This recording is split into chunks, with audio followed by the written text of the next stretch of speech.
우리 아이들이 저 국기를 참 잘 만들었죠? 보셨나요? 국기 만든 거? 너무 이쁘게 잘 만들었어요. 편지도 뒤에 썼는데 얼마나 편지도 잘 꾸미고 이쁘게 했는지 몰라요.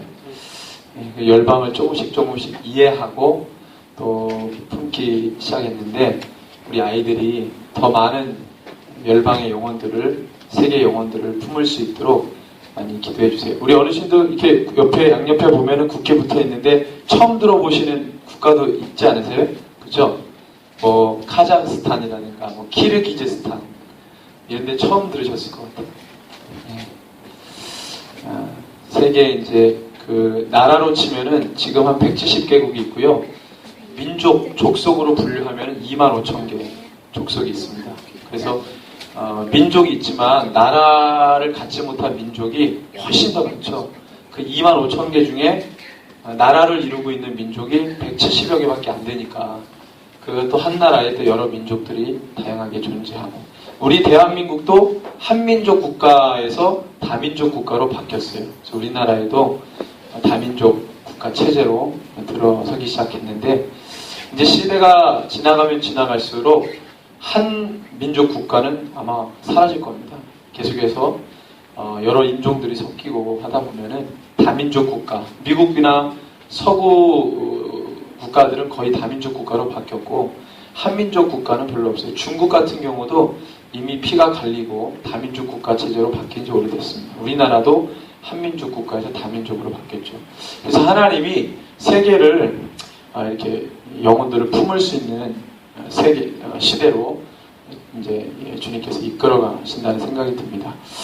우리 오늘 이 시간에 함께 268장 죄에서 자유 얻게 함은 우리 보혈의 능력을 함께 찬양하면서 우리 주 앞에 또 예배하겠습니다. 우리 주의 보혈 능력 있습니다. 함께 찬양합니다. 죄에서 자유를 얻게 함은 보혈의 능력 주의 보혈 시험을 이기고 승리하니 참 놀라운 능력이로다.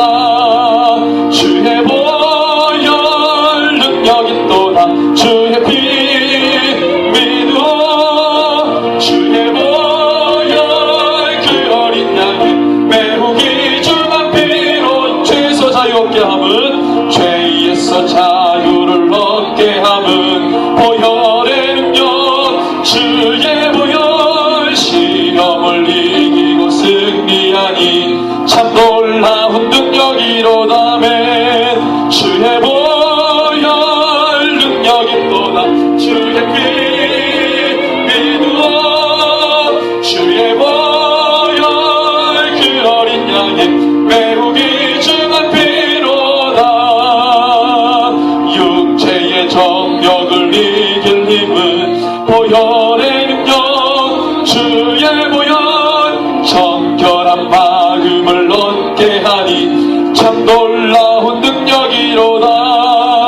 주의 보혈 능력이 또다. 주의 피 믿어 주의 보혈 그 어린 양의 매우 귀중한 피로 눈보다 더 희게 밝히는 것 보혈의 능력 주의 보혈 부정한 모든 것 밝히시니 참 놀라운 능력이로다. 아멘. 주의 보혈 능력이 또다. 주의 피 믿어 주의 보혈 그 어린 양의 매우 귀중한 피로다. 구주의 복음을 전해 제목 보혈의 능력 주의 보혈 날마다 나에게 찬송 주니 참 놀라운 능력이로다. 주의 보혈 능력이 또다. 주의 피 믿어 주의 보혈 그 어린 양의 매우 귀중한 피 주의 보혈 능력이 또다. 주의 보혈 능력이 또다. 주의 피 믿어 주의 보혈 그 어린 양의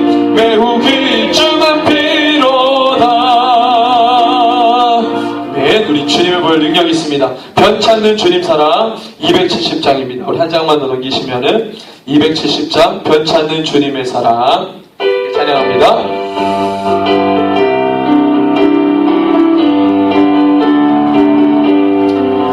변치 않는 주님의 사랑과 거룩한 보혈의 공로를 우리 다 찬양을 합시다. 주님을 만나볼 우리 한 번 더 변치 않는 주님의 사랑 변치 않는 주님의 사랑과 거룩한 보혈의 공로를 우리 다 찬양을 합시다. 주님 만나볼 때까지 을 만나볼 때까지 아멘. 예수는 우리를 깨끗게 하시는 주시니 그의 피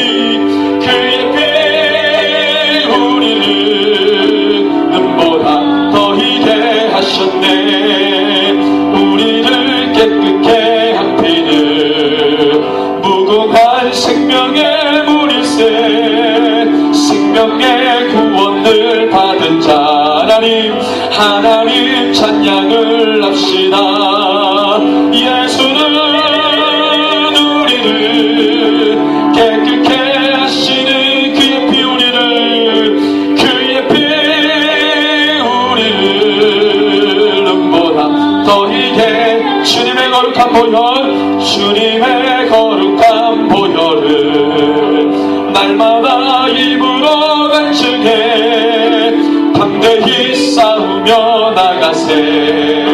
천국에 들어갈 때까지 예수는 우리를 깨끗게 하시는 주시니 그의 피 우리를 눈보다 더 희게 십자가 단단히 붙잡고 십자가 단단히 붙잡고 날마다 이기며 나가세. 머리에 멸류관 쓰고서 주 앞에 찬양할 때까지 예수는 우리를 깨끗게 하시는 주시니 그의 피 우리를 눈보다 더 희게 예수는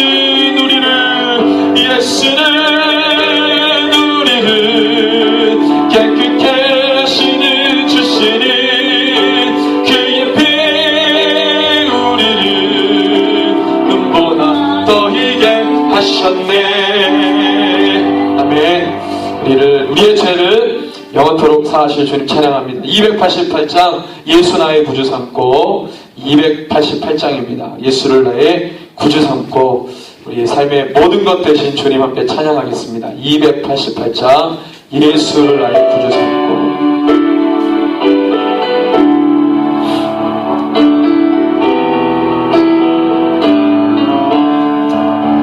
예수를 나의 구주 삼고 성령과 피로서 거듭나니 이 세상에서 내 영혼이 하늘의 영광 우리 한 번 더 고백합시다. 예수를 나의 구주 삼고 성령과 피로서 거듭 이 세상에서 내 영혼이 하늘의 영광 이것이 나의 간증이요 이것이 나의 간증이요 이것이 나의 찬송이세. 난 사는 동안 끊임없이 구주를 찬송하리로다. 온전히 주께 맡긴 내 영 사랑의 음성을 듣는 중에 천사들 왕래하는 것과 하늘의 영광 보리로다. 이것이 나의 찬송일세. 이것이 나의 찬송일세.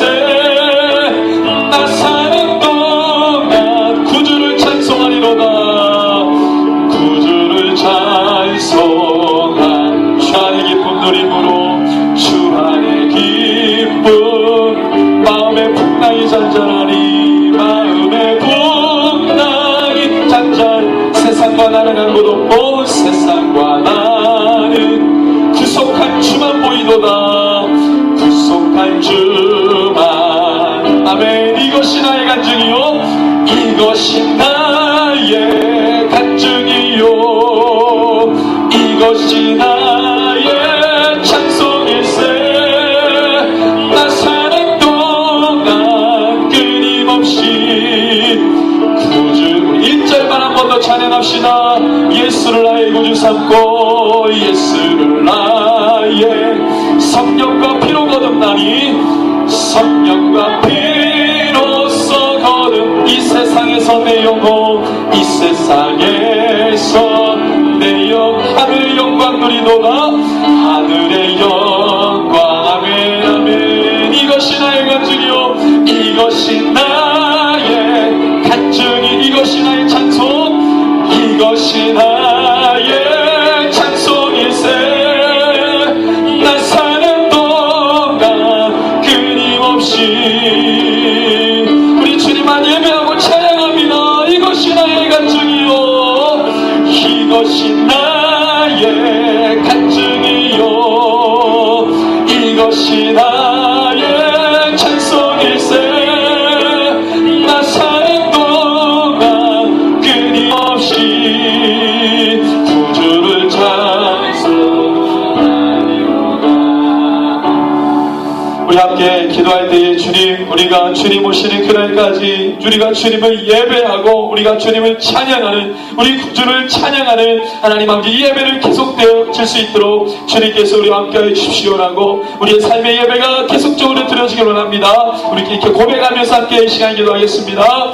좋으신 하나님 아버지 주님, 내 평생 주님을 찬양하고 내 평생 주님을 예배하고 주님을 섬기고 주님과 함께 동행하며 주의 길을 따라가는 것이 하나님의 사상에 없는 기쁨 중 가장 큰 기쁨임을 고백합니다. 하나님 아버지 주님을 찬양하고 예배합니다. 하나님 예수 그리스도의 이름을 송축합니다. 주여 하나님 아버지의 삶을 들어 아버지 주님을 영원롭게 하며 주님을 예배하며 우리의 삶의 기쁨과 감격과 충만하도록 인도해 주십시오. 우리가 고민을 해도 우리 하나님 아버지 주님 거룩한 고민으로, 하나님 아버지 우리가 근심하여도 거룩한 근심으로, 하나님 아버지 어떤 근심이 아니라 아버지 우리가 영원히 어떻게 하면 주님 앞에 얹는 삶과 거룩한 고민으로, 거룩한 근심으로 접해나가는 시간 되게 해주십시오. 우리 모든 생각과 우리 삶의 전부가 다 오직 주님의 것으로만 가득 채워주십시오. 아버지는 우리 가운데 오직 예수만 붙들 수 있도록 것이 나의 간증이요, 나의 예배가 되고 나의 찬송이 되도록 아버지 예수를 열면 예수를 말하게 하시고 우리가 바라보면 주님을 바라보게 해주십시오. 하나님 아버지 주님 그렇게 머리부터 발끝까지 주의 성령으로 충만한 생사로 되도록 인도해 주십시오. 주님만 보기를 원합니다. 거룩하신 하나님 아버지, 우리 가운데 예수의 이름을 부를 수 있는 권세를 주시니 감사하고 감사합니다. 우리의 삶이 얼마나 권고한지요. 주님을 부르지 않는다면 금방이라도 우리가 세상의 사람이 되고 세상의 노예가 되고 종이 될 텐데, 아버지는 오늘도 그것을 끊고 그 죄악의 무거운 쇠사슬 예수 이름으로 끊어버리고 주님 앞에 달려와 주의 이름을 찬양하고 송축하며 예배하게 하시는 말 감사합니까? 주님, 우리가 날마다 그렇게 주님을 고백하며 주님을 높여 부를 수 있는 인생 되게 해주십시오. 아버지, 우리의 입술을 열어 주님을 찬양하고 칭송하며 주님 우리 가운데 행하신 모든 일들을 높여 부를 수 있는 저희들의 삶이 되게 하여 주십시오. 하나님, 이 시간에도 우리의 마음을 다해서 접해나갑니다. 말씀에 우리의 모든 것을 귀 기울입니다. 아버지, 들을 귀가 열려지게 해주시고 이 마지막 때에 하나님 온전한 성도, 하나님 진리를 따르는 성도, 어떤 삶을 어떻게 살아갈 것인지 또 한 번 우리가 깊이 고민하며 또한 결단하는 시간 되도록 인도해 주십시오. 오늘 이 말씀에 따라서 또 하나님 우리가 이 마지막 시대에 하나님 아버지 정말 우리가 하나님의 거룩한 주의 종들로 아버지 주의 뜻을 이루고 나가기를 간절히 소원합니다. 진리와 거룩의 하나님 아버지 그 거룩의 선자가 될 수 있게 해주시고 주의 마음을 아버지 기쁘시게 할 수 있는 거룩한 교회와 성도가 되도록 주님께 성령으로 충만하게 하여 주시옵소서. 감사를 드리며 존귀하신 예수님의 이름으로 기도합니다. 아멘.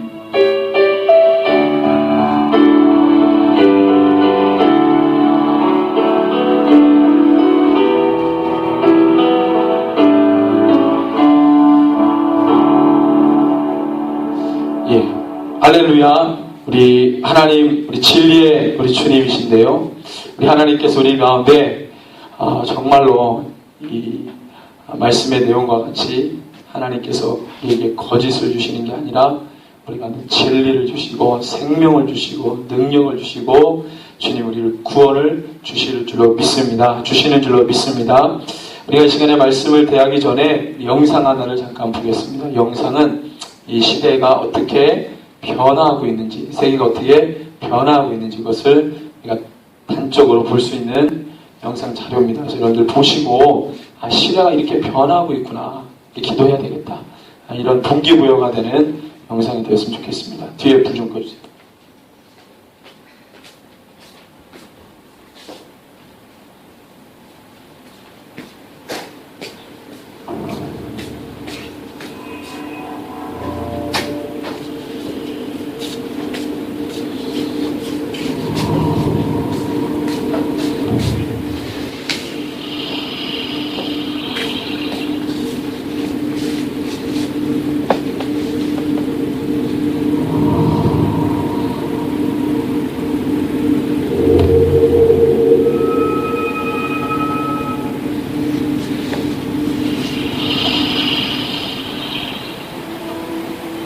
한 문화가 유지되기 위해서는 가구단 출산율이 최소 2.11명이 되어야 합니다. 그보다 출산율이 낮으면 그 문화는 쇠퇴합니다. 역사적으로 1.9명 이하로 내려간 출산율을 다시 역전시키는 경우는 없었습니다. 1.3명이 되면 이를 다시 회복하는 데 80년에서 100년이 걸리기 때문에 사실상 역전이 불가능합니다. 그 기간 동안 문화를 유지시킬 수 있는 경제활동 개체들이 없기 때문입니다. 즉, 두 가정이 각각 한 자녀를 출산할 경우 자녀의 수는 부모의 수의 절반이 됩니다. 또 그 자녀 세대가 한 아이만 출산하게 되면 조부모 세대의 인구의 4분의 1이 됩니다. 만약 2006년 100만 명이 태어났다면 2026년에 200만의 노동인구를 갖게 되기는 어렵게 되는 것입니다. 인구가 감소할수록 문화도 위축됩니다.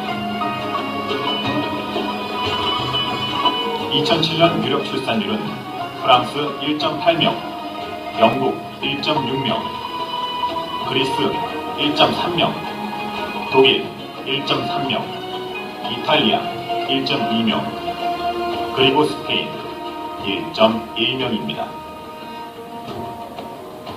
유럽연합 31개국 전체의 출산율은 겨우 1.38명에 불과합니다. 역사는 우리가 이러한 출산율의 감소를 결코 막을 수 없다는 것을 말해줍니다. 이대로 간다면 수년 안에 우리가 알고 있던 유럽은 더 이상 존재하지 않을 것입니다. 그러나 유럽의 인구가 감소하고 있는 것은 아닙니다. 왜일까요? 이민자들, 특히 무슬림 이민자들 때문입니다. 1990년 이래 유럽 인구 증가의 90%는 무슬림 이민자들로 이루어져 왔습니다. 프랑스의 출산율이 1.8명인 것에 반해 무슬림 이민자들의 출산율은 8.1명입니다.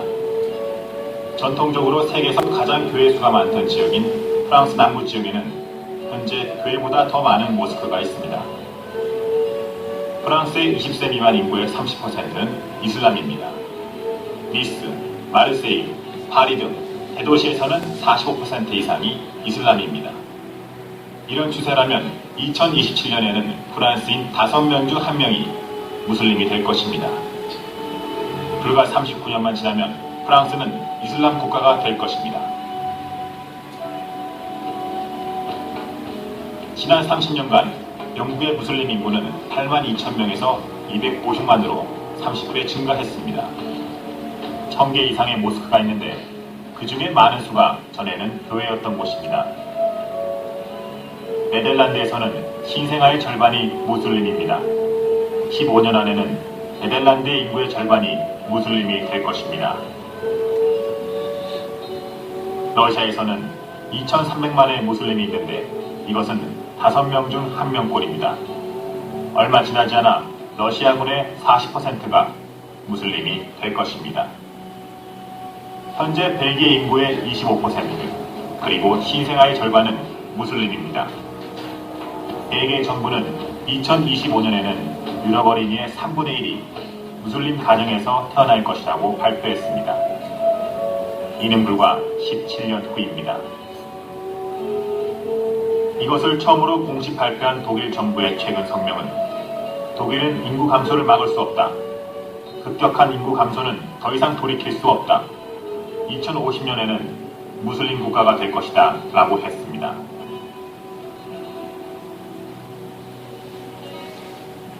리비아의 대통령 무아마르 알 가다피는 알라가 칼이나 총, 정복 전쟁 없이 유럽에서 승리할 것이다. 테러리스트나 자살 폭탄 테러는 필요하지 않다. 20-30년 안에 5천만 이상의 인구의 힘으로 유럽을 무슬림 대륙으로 만들 것이다 라고 말했습니다.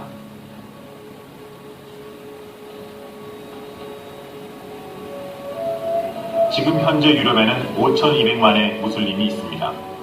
독일 정부는 20년 후 이 숫자가 1억 400만, 즉 지금의 2배가 될 전망이라고 했습니다.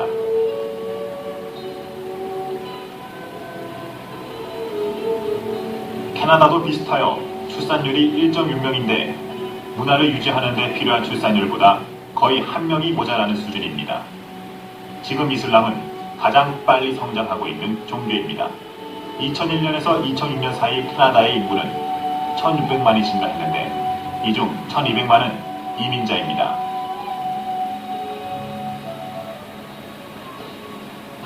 미국 시민 현재 출산율은 1.6명입니다. 라틴계의 유입으로 출산율은 문화를 유지시키는 데 필요한 최소 출산율인 2.11명으로 상승했습니다.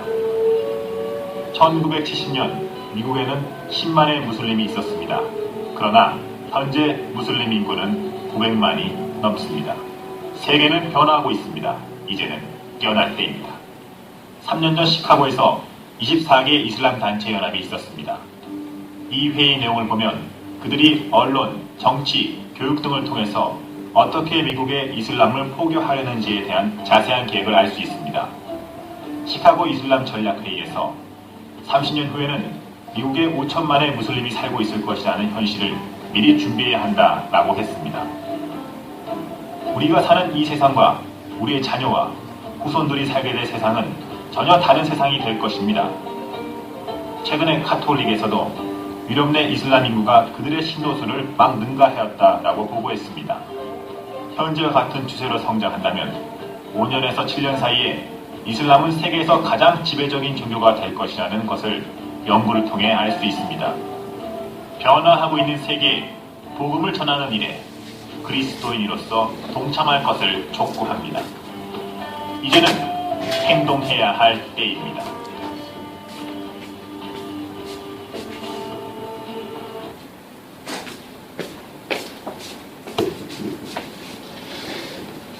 예, 이 자료가 2008년도 6년 전 자료입니다. 2014년도니까 무슬림이 계속 증가하고 있겠죠. 예, 2008년도 자료니까요. 2008년도 이거 접했을 때도 충격을 받았는데 많은 목사님들이 지금 그것이 계속적으로 진행돼 오고 있습니다. 역사는 여기서 말하는 것처럼 변하고 있다는 것입니다. 역사는 진행해 가고 있고 변화해 가고 있습니다. 오늘 우리가 볼 말씀이 고린도후서 11장 말씀인데요. 오늘 말씀의 제목이 진리와 거룩의 편에 선 자입니다. 내용이 길어서 저희가 한 부분만 우리 같이 읽었으면 좋겠는데요. 1절에서 11절까지만 한번 같이 읽겠습니다. 고린도후서 11장 1절에서 11절까지입니다. 같이 읽습니다. 원하건대 너희는 나의 좀 어리석은 것을 용납하라. 청하건대 나를 용납하라. 내가 하나님의 열심으로 너희를 위하여 열심을 내노니 내가 너희를 정결한 처녀와 한 남편인 그리스도께 드리려고 중매함이로다. 그러나 나는 뱀이 그 간계로 하와를 미혹한 것 같이 너희 마음이 그리스도를 향하는 진실함과 깨끗함에서 떠나 부패할까 두려워하노라. 만일 누가 가서 우리가 전파하지 아니한 다른 예수를 전파하거나 혹은 너희가 받지 아니한 다른 영을 받게 하거나 혹은 너희가 받지 아니한 다른 복음을 받게 할 때에는 너희가 잘 용납하는구나. 나는 지극히 크다는 사도들보다 부족한 것이 조금도 없는 줄로 생각하노라. 내가 비록 말에는 부족하나 지식에는 그렇지 아니하니 이것을 우리가 모든 사람 가운데서 모든 일로 너에게 나타내어노라. 내가 너희를 높이려고 나를 낮추어 하나님의 복음을 값없이 너에게 전함으로 죄를 지었느냐? 내가 너희를 섬기기 위하여 다른 여러 교회에서 비용을 받은 것은 탈취한 것이라. 또 내가 너희와 함께 있을 때 비용이 부족하였을 때 아무에게도 누를 끼치지 아니하였음은 마게도냐의 소형제들이 나의 부족한 것을 보충하였습니다. 내가 모든 일에 너에게 폐를 끼치지 않기 위하여 스스로 조심하였고 또 조심하리라. 그리스도의 진리가 내 속에 있으니 아가야 지방에서 나의 이 자랑이 막히지 아니하리라. 어떠한 까닭이냐? 내가 너희를 사랑하지 아니함이냐? 하나님이 아시느니라. 아멘. 예, 계속적으로 이제 33절까지 이제 바울이 좀 고백을 하는데요. 오늘 말씀의 제목이 진리와 거룩의 편에 선 자입니다. 여러분들 오늘 영상에 보셨듯이 역사는 계속적으로 진행해 가고 있습니다. 어떻게 진행하냐면 말씀에 기록된 대로 진행해 가고 있습니다. 말씀, 여러분들 우리가 그 아이들 우리 캠프 때도 함께 나눈 얘기인데요. 요한복음 1장 3절에 보면 만물이 그로 말미암아 지은 바 되었다고 되어 있어요. 만물을 만드시니까 하나님이십니다. 하나님이 모든 만물을 창조하셨기 때문에 세상의 주인이 하나님이 되실 수 있습니다. 하나님이 세상의 주인이시죠. 근데 역사가 계속적으로 진행해 가는데 어떻게 진행이 되냐면 하나님의 뜻대로 진행이 되어 가고 있어요.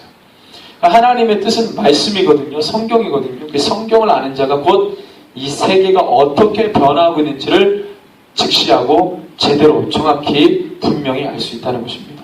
말씀에 기록된 대로 세계는 변하고 있습니다. 그래서 주님이 마지막 때에 모든 믿는 자에게 이 복음이 증거되면 그 제가 끝이 오리라고 분명히 주님 말씀하셨거든요. 그래서 모든 열방 가운데 모든 민족 가운데 복음을 증거하고 복음을 전해라. 그것을 교회의 사명으로 주셨습니다. 그래서 바울은 이 예수님의 절대 사명, 이걸 절대 사명이라고 합니다. 절대 사명을 목숨을 내어놓으면서까지 이 사명을 수행한 거예요. 빠르게 진행되는 이 변화하는 이 역사 속에서 하나님이 교회와 주의 종들에게만 주신 이 절대 사명을 목숨을 내어주면서까지 감당하려고 했던 이유는 그것이 바로 예수님의 지상 명령이었기 때문이었습니다. 지상 명령. 최후의 명령입니다. 이 땅의 교회들이 해야 될 마지막 수행해야 될 마지막 명령은 뭐냐면 모든 민족에게 복음을 증거하는 것입니다. 증거하는 거예요. 이것이 교회의 절대 사명이고 이 절대 수행의 지상 명령입니다. 그래서 바울은 이 예수님의 명령을 가지고 계속적으로 복음을 심는 사역을 한 거예요. 목숨을 내놓고 자기가 어떤 취급을 받더라도 아랑곳하지 않고 계속적으로 복음을 심는 사역을 한 겁니다. 그래서 오늘 바울이 보니까요, 고린도 교회에서 바울을 오해하는 일들이 있었어요. 이렇게 뭐 연보를 거두니까 저 돌을 밝히고 저거를 본인이 이렇게 할 거야. 뭐 이런 오해도 받고. 그래서 바울이 계속적으로 오해를 풀잖아요.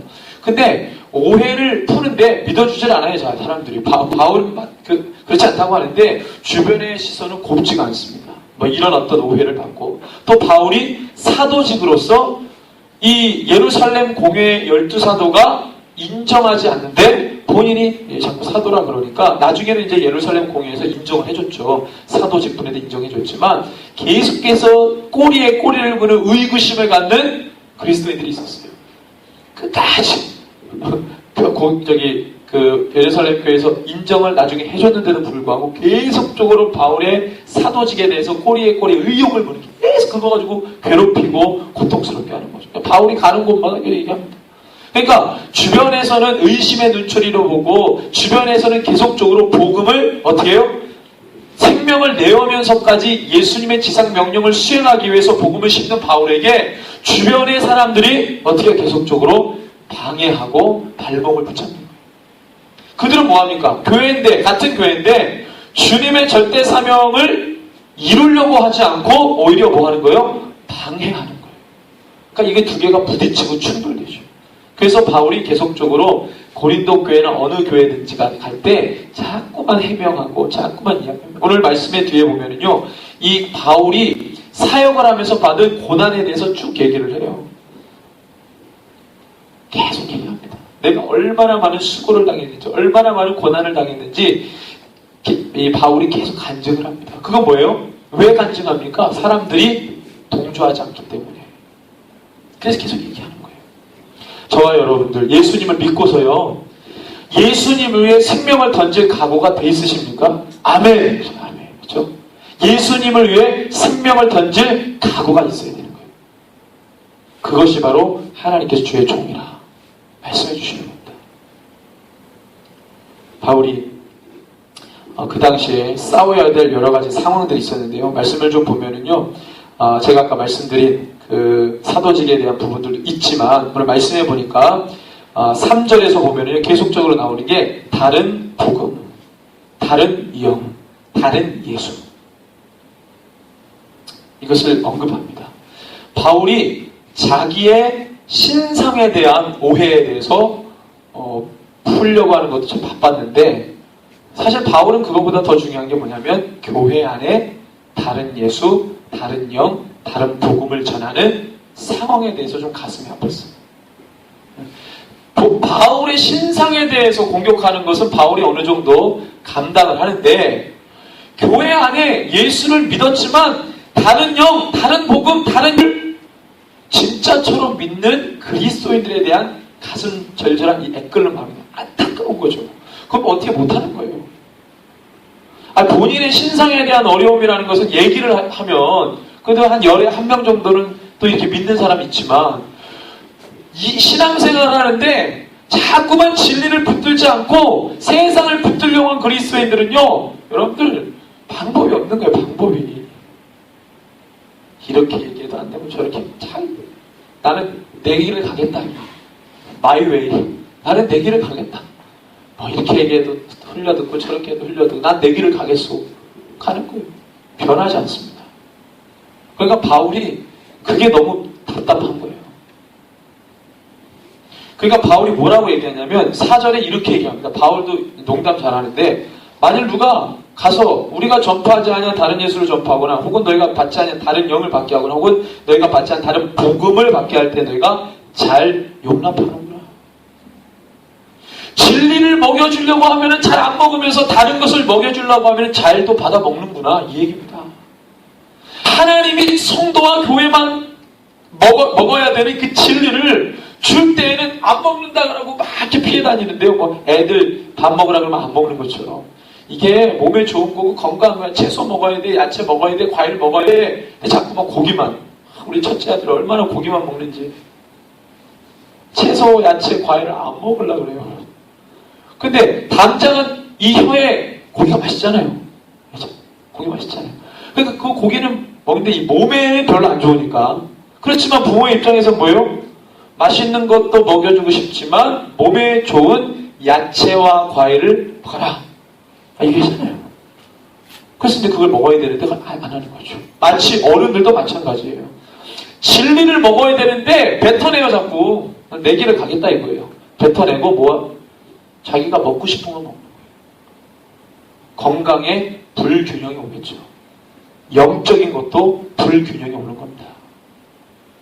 영양소 파괴되고 그 영적인 것들이 자꾸 변질되고 변색되는 거예요. 바울이 보니까 그게 제일 안타까운 거예요. 어떻게 할 수가 없어. 손을 쓸 수가 없는 거예요. 그러니까 뭐만 해요? 계속적으로 선포만 하는 거예요. 계속적으로 이야기하는 거예요. 어떻게 할 수가 없는 거예요. 그래서 조금 변하려고 하는 사람도 있으면 계속적으로 권면하고 계속적으로 이야기하고 거기서 자기가 결단하면 오케이. 계속 쳐내는 거죠. 이것이 바울과 교회들 간에 밀고 당기는 무슨 밀당처럼 이 싸움을 계속해서 하는 거예요. 싸움. 저도 이 말씀을 보니까 바울의 그 답답함을 이해하겠어요. 자기의 신상에 대한 공격은요, 바울이 이렇게 이야기하고 저렇게 이야기하면 믿어주는 사람들이 있고, 한 10명에 1명 정도는 고개를 끄덕여주는 사람이 있지만, 신앙생활 제대로 안 하면서, 세상 줄을 붙잡는 사람은요, 이렇게 얘기도 안 되고 저렇게 얘기도 안 돼요. 그래서 우스갯소리로 목사님들이 모이면 이런 얘기합니다. 어떤 아무아무개 장로님이 주된 화두입니다. 목사님들 모이면. 우리는 감사하게도 장로님이 안 계시기 때문에. 예, 그렇지만 장로님이 계신 교회는요, 목사님 모였다면 장로에게 아무개 장로. 성령도 못 고쳐. 뭐 이런 얘기합니다. 성령님이 오셔도 못 고쳐. 글렀어. 뭐 이런 얘기합니다. 노예 때 가면은 그런 얘기 많이 들어요. 우리 그 노회장 목사님 이번에 그 모임 갔을 때 노회장 목사님이 또 말씀을 재밌게 하시는데 교회를 여기 태백에 계시다가 서울로 가셨거든요. 태백에서 한 30년 목회하시고 서울로 이제 가셨어요. 나이가 이제 많지 않으세요. 한 60대 초반이신데 가셔가지고 이제 사역 가는데 거기 장로님이 얘기 들어보니까 어떻게 장로 됐는지 돈 때문에 장로가 됐는지 모르겠는데 하여튼 믿음이 어떻게 표현해야 될지 모르겠어요. 예배 드리다가 교회에서 막 멱살 잡고 싸우고 예배를 드리다가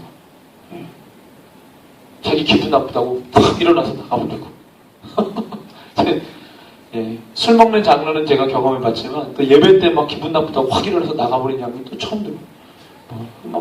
그 아내 권사님은 또 이 싸움쟁이, 욕쟁이 싸움쟁이. 교회에서 막 그냥 집사 막 얼마나 이 대가 센지. 그러니까 목사님 와가지고 기가 찬 거예요. 속았다. 이러고 이제 이 교회 오기 속았다. 와가지고 목사님이 3년 동안 그 밭을 일구는데 이 장로님이 이렇게 어떤 스타일이냐면 잘 듣는 척 하는데 뒤에서는 목사 욕하고 다니고 이런 스타일이었대요. 예전에 그 목사님도 그것 때문에 공격을 많이 받았대요. 그러니까 잘 앉아있는 것 같은데 뒤에서는 다른 짓 하고 다니고.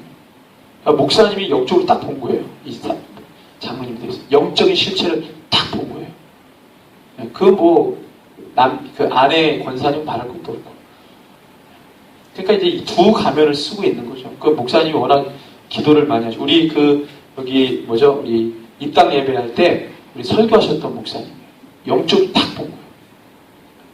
그러니까 이 장로님이 이제 그 원장훈 목사님이 하도 영적인 분위기가 안 좋으니까 예수님께서 치유해 주시는 이 설교를 하는데 앉아가지고 자기도 모르게 콧방 피 웃은 거예요. 장로님이. 자기도 모르게 나온 거예요. 그러니까 이제 목사님이 심기가 불편해진 거죠. 설교하다가 예수님께서 고쳐주시고 하는 설교를 하는데 앉아가지고 자기도 모르게 푸시 웃은 거예요. 그게 어디냐고.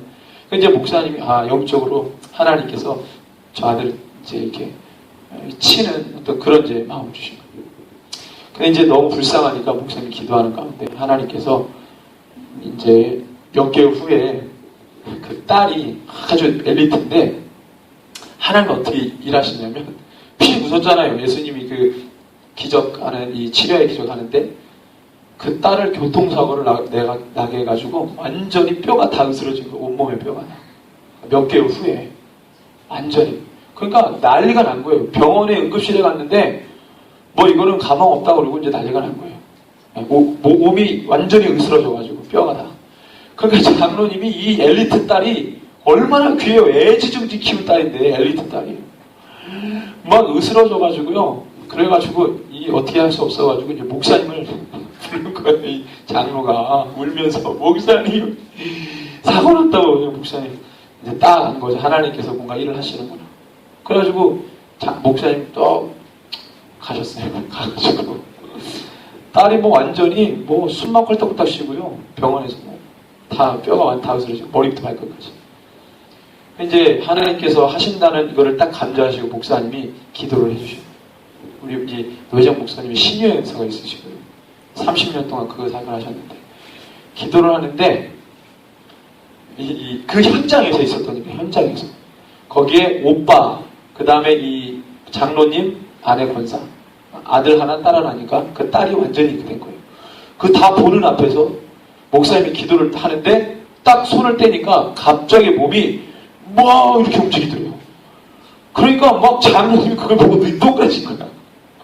몸이 막 이렇게 저절로 움직이니까 막 움직이. 그 오빠도 신앙이 없어요. 교회는 다니는데 신앙이 없어. 그러니까 하나님 어딨냐, 예수님 어딨냐 이러고 있는 사람인데 그걸 보고 입이 벌어져가지고 목사님 설명이 그 아들이 입이 벌어져가지고 이렇게 쳐다보더래요.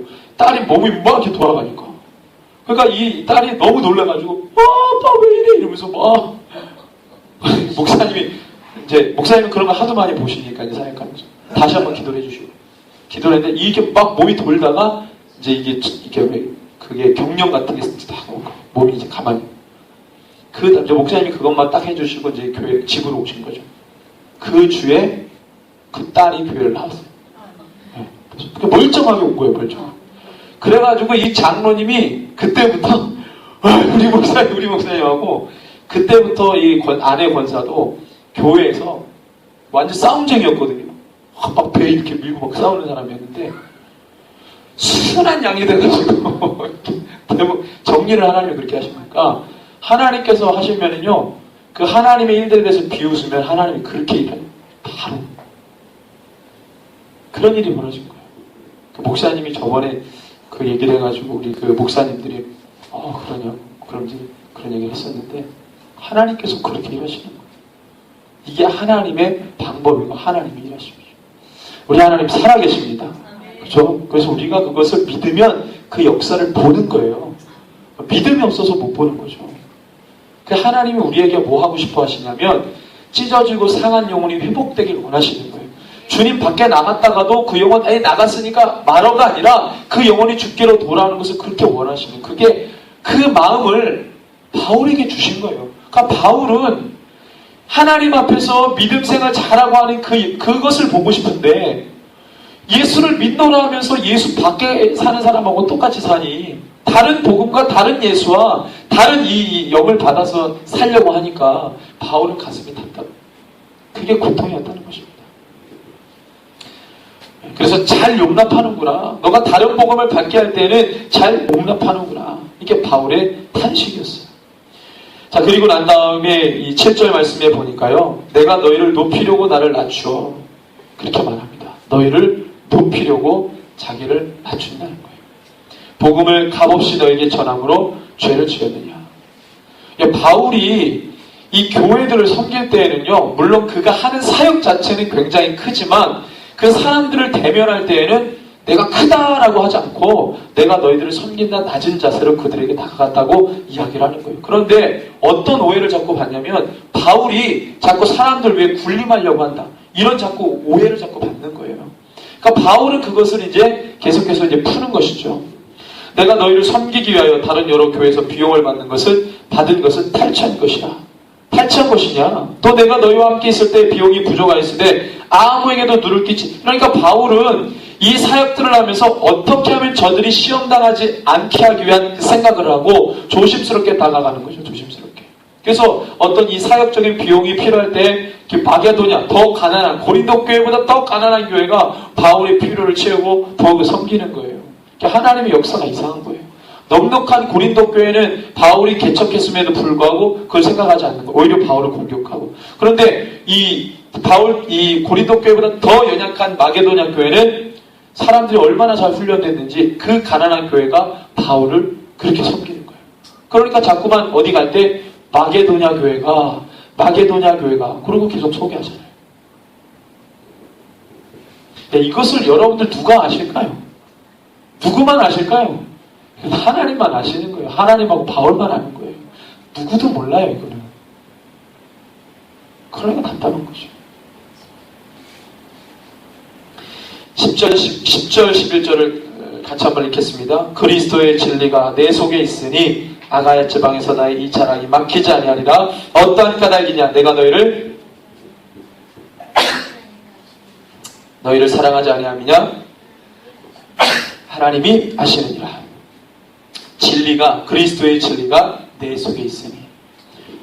바울은요, 제가 많이 공감이 가는데 바울은 예수님을 믿는 자들을 팔아 넘겼다라고 하는 그 죄값을 사역하면서 치르고 있었던 겁니다. 하나님이 그 죄값을 다 받는데 사역하는 내내 고통과 고난을 받았어요. 바울은 편할 날이 없었습니다. 육체적으로도 그랬지만 정신적으로 굉장히 피폐한 삶을 살 수밖에 없었어요. 제가 목사다 보니까 목회자분들의 어떤 세계를 좀 많이 아는데 그 목사님 중에 막 성도들한테 잘하고 사랑이 많다고 하는 목사님들 분들을 제가 제일 많이 경계하는데 왜 경계하냐면 그 스트레스를 부교육자한테는 아니면 가족한테 풉니다. 제가 볼 때는요, 제가 그 남포교회라고, 남포교회 우리 교단이 아닙니다.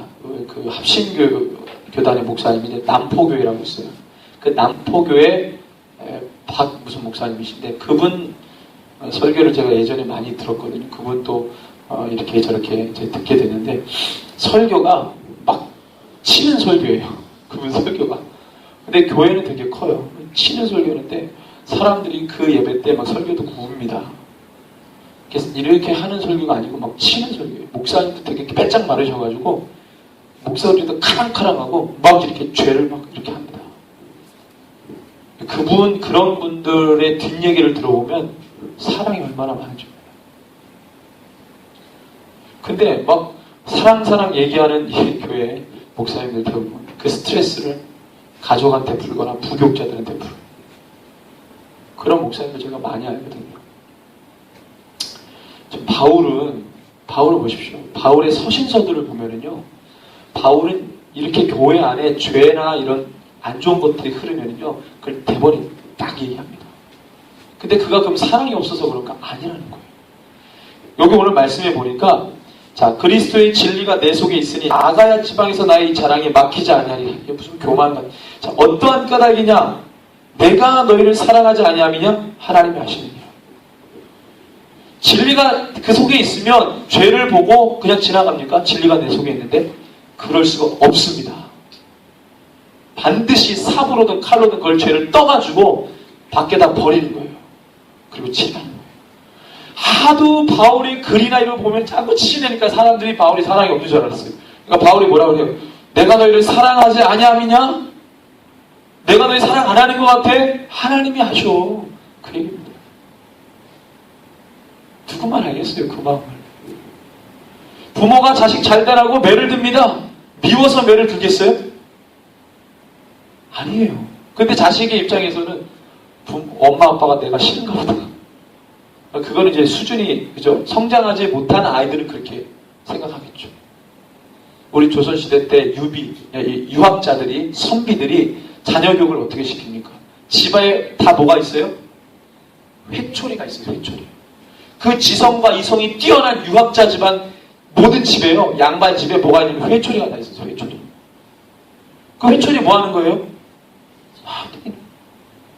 네가 무엇을 잘못했지 않느냐? 아버지, 그러면서 지가 이거 걷어요. 오늘 몇 대를 맞겠느냐? 5대. 5대, 탁.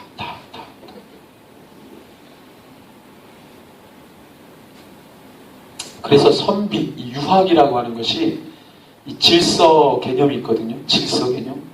유학 개념에서 제가 그 예전에 어디 사역할 때 거기 안수 집사님이 이상한 취미가 있어요.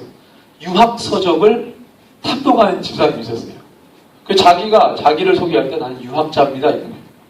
그래서 속으로 웃었죠. 아니, 예수 믿는 사람이 무슨 유학자야? 성경이나 읽으시지. 무슨 뭐 유학 책방이. 그런 분도 제가 봤는데. 그 유학에서 제가 제일 좋은 거는 질서를 잡아주는 질서. 부모와 자식 간의 질서. 왕과 신하의 질서. 친구와 친구 사이의 질서. 이걸 정해주는 거예요. 지금은 뭐 우리 예수 믿는 사람이 더 그걸 할 수 있어야 되죠. 바울은 그걸 잡아주는 거예요. 고린도 교회에 틀어져 버린 질서를 복음을 통해서 잡아주는 거예요.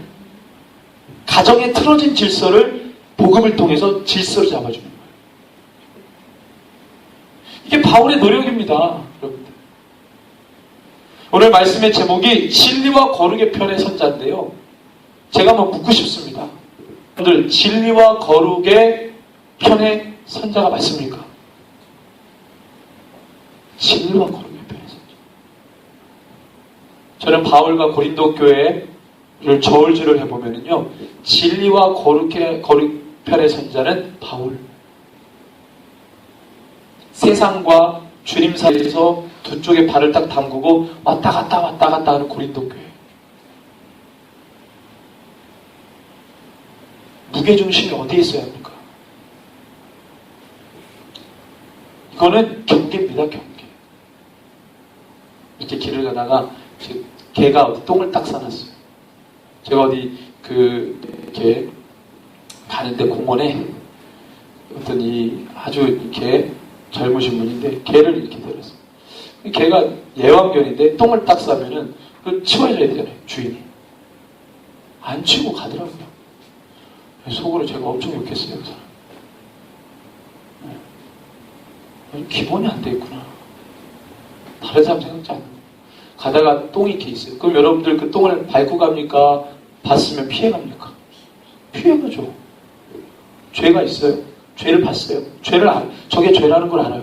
밟고 갑니까? 피해 갑니까? 피해 가죠. 경계하는 겁니다. 바울은 고린도 교회에 신앙생활하는 그 길에 여러 가지 죄의 요소들이 개가 쌓아놓은 똥처럼 있는 거예요. 그럼 바울이 야, 너 잘 분별해. 저거는 된장이 아니고 똥이야. 밟지 마. 피해가라고 하는 겁니다. 그런데 그 얘기 듣기 싫다고 저거 된장일걸요? 그리고 와서 밟거나 맛을 보는 거 이건 어리석은 거죠. 저는 여러분들이 하나님의 말씀으로 지혜와 계시형으로 깨어서 세상의 죄와 아닌 것을 분별하고 그래서 죄가 있다면 피해가거나 예수의 이름으로 끊어버리고 거기에 진리와 거룩의 변의 자로 사시기를 축원합니다. 이게 바울의 간절한 고백이었어요. 자, 12절부터 좀 15절까지 보면은요. 나는 내가 해온 그대로 앞으로도 하리니 바울이 나는 앞으로도 계속 그래야 할 것이다 라고 얘기합니다. 나는 계속 그래야 할 것이다. 너희 어떻게 할래? 말하자면 여호수아가 나와 내 집은 여호와만을 섬길 것이다. 네 어떻게 할래? 얘기했던 것과 똑같습니다. 저는 우리 주님을 붙들고 진리를 붙들고 말씀을 붙들고 살 것입니다. 여러분은 어떠십니까? 이렇게 묻는 거예요. 나는 내가 해온 그대로 앞으로 하리니 기회를 찾는 자들이 그 자랑하는 일로 우리와 같이 인정받으려는 그 기회를 끊어야 합니다. 그런 사람들은 거짓 사도예요. 인정받으려고 하는 사람들은 그죠? 바울 흉내내면서 이제 인정받으려고 하는 사람들은 거짓 사도요. 속이는 일꾼이니 자기를 그리스도의 사도로 가장하는 자들이다. 옛날에 제가 전임전도사 때 목사님이 이런 설교를 하신 적이 있어요. 제가 보셨던 교회에. 되게 좀 심리학적으로 좀 디테일한 부분이라고 생각했는데 교회 안에 여성분들이 많잖아요. 지금도 성비가 2대5입니다. 2대5. 여성들이 많아요. 교회에. 보통 성비가 보면은. 왜 여성들이 많냐 이거예요. 봤더니 자 교회는 잘한다. 막 세우고 이럴 때 여자하고 남자 구분이 없어요. 근데 집에서는 여자 남자 구분이 뚜렷해요. 남자는 이거 해야 되고 여자는 이거 해야 되고. 그러다 보니까 여자들은 다 전업주부고 가정주부고 뒷바라지 하는데 교회에 나오면은 여자 남자 할 것 없이 열심히 하면 막 세워줘요. 그러니까 여성들이 자기가 인정받을 곳이 어디예요? 가정이 아니라 교회가 되는 거예요. 교회에 오면은 막 집사님, 막 집에서는 누구 엄마 그러는데 집에 오면 교회 오면 이름을 불러주는 거예요. 누구누구 집사님. 와, 집에서는 내가 몇십 년 동안 살아도 부엌대기를 살면서 자기 이름 한 번도 안 불려줬는데 교회 오니까 누구누구 집사님, 누구누구 성도님 이름 불러주고 그 다음에 잘하면은 막 직분 주고 그러는 거예요. 그러니까 막 교회 안에 여성들이 막 몰리는 거예요. 인정받는. 그렇게 보시는 분도 있더라고요. 여러분들, 우리가 하나님의 일들을 감당할 때 내가 인정받으려고 하는 것입니까? 아니면 내가 주님 사랑하기 때문에 하는 것입니까? 그게 정답인데 그렇지 않은 사람들이 있다는 것입니다. 내가 인정받으려고.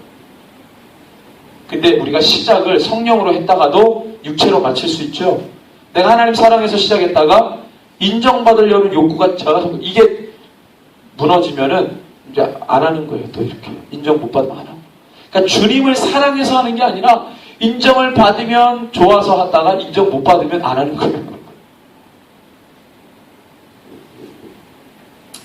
그래서 바울이 그것을 뭐라 그러냐면 거짓 사도, 속이는 일꾼이니 자기를 그리스도의 사도로 가장하는 자다.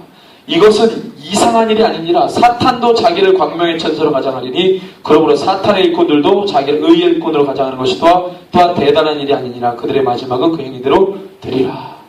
여러분들, 사람을 드러내고 나타내라고 하는 육적의 일들은 반드시 그 열매를 맺고요, 흐지부지하게 되고 끝나버립니다. 우리가 뭘 해도요, 주님을 사랑해서 주님에 대한 이 간절한 마음을 가지고 하는 것입니다. 지금 이 목회를 하는 것도 주님을 사랑해서 하는 거지 제가 할 게 없어가지고 목회를 하는 게 아닙니다. 여러분들이 하고 많은 일 중에 할 게 없어가지고 교회를 나오시는 게 아니고 주님을 사랑해서 예배를 함께 드리는 것이죠. 주님 보는 것이죠. 그 정체성이 우리 가운데 있어야 된다는 거예요. 그렇지 않으면, 그래서 오늘 고린도의 말씀에 보면은요, 하늘로서 불이 내려오면은, 불이 내려왔을 때 탈 것은 허무한 것이고 타지 않을 것은 진짜라고 했어요. 나무나 지프로 있으면은 불이 올 때 싹 잘라버리잖아요. 금으로 정금과 같은 것은 태워지지 않은 걸 진짜라고 내가 하겠다. 주님이 우리를 달아보실 때에 정금과 같이 온전한 것, 그죠? 사람의 공적으로 세운 거 말고 하나님의 변하지 않을 것으로 세운 그 신앙과 믿음이 우리 안에 있어야 되는 거예요, 제발. 그게 그리스도인이고 교회입니다. 저는 그 자부심으로 목회해요. 그 자부심으로. 우리 자녀들도 그런 신앙을 갖게 하려고. 학교가 다 망가져가지고요. 학교가 얼마나 정말 믿을 수 없어요. 믿을 수가 없어요. 학교. 우리 아이들 기도로 정말 많이 심어야 됩니다. 하나님 주신 제자예요. 16절부터 33절은 바울의 어떤 신앙 고백인데, 저와 여러분들이 이제 시간이 다 됐습니다. 저와 여러분들이 어떠한 상황과 환경이 주어지더라도 반드시 진리와 거룩 편에 서십시오. 그게 능력입니다. 왔다 갔다 하지 마시고요. 어떤 상황과 환경이 오더라도 예수 그리스도 진리와 주님이 우리에게 주신 힌트를 더럽히지 않는 거룩함 반드시 서셔야 됩니다. 반드시. 말이 아닙니다. 실제로 우리의 마음을 흔들어 놓는 미혹의 상황이 반드시 와요. 그때 우리가 어디에 있느냐? 그게 진짜 믿음입니다. 그 전에 말로 내가 할 거다 이건 아무 소용이 없어요. 그 상황에 내가 어느 자리에 서서 내가 어떤 모습을 보여주는가가 진짜 거죠. 신앙은 말에 있지 않고 삶에 있는 것입니다. 그게 능력입니다. 시간 기도하겠습니다. 하나님 아버지,